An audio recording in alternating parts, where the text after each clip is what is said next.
मदननी आणखीन एका ठिकाणी असं म्हटलंय की याच्यावर उपाय करण्याचे एक प्रकारे 4 टप्पे आहेत. त्यातलं पहिलं म्हणजे अहंकार हा सातत्याने एखादी आपली सावली आपण बरोबर वागवत असावा त्या पद्धतीने तो अहंकार आपल्या बरोबर सातत्याने वावरतो आहे याची जाणीव करून घ्यायची.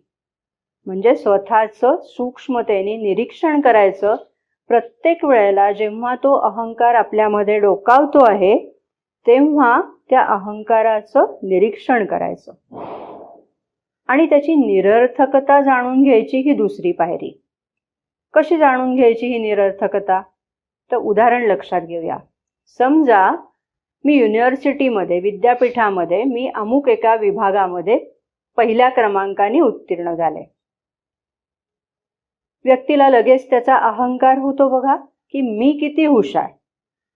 परंतु जर त्याच्याकडे आपण अधिक बारकाईने पाहिलं तर लक्षात येतं की ही जी गोष्ट मला साध्य झाली म्हणजे परीक्षेत पहिला नंबर आला, ही गोष्ट साध्य झाली, ती सर्वस्वी माझ्या हातातली होती का?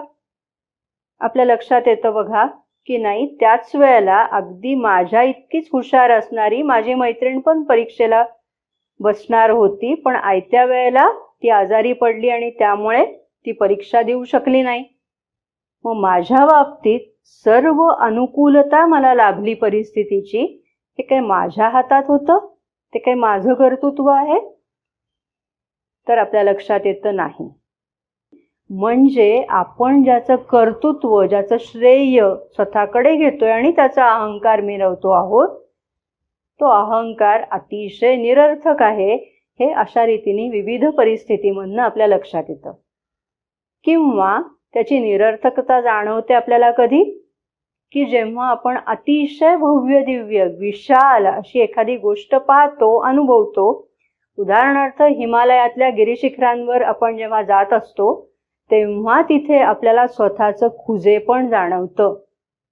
किंवा अगदी विशाल समुद्र, अथांग समुद्र आपण जेव्हा डोळ्यांनी पाहतो तेव्हा तिथे सुद्धा आपल्याला आपण किती लहान आहोत याची जाणीव होते.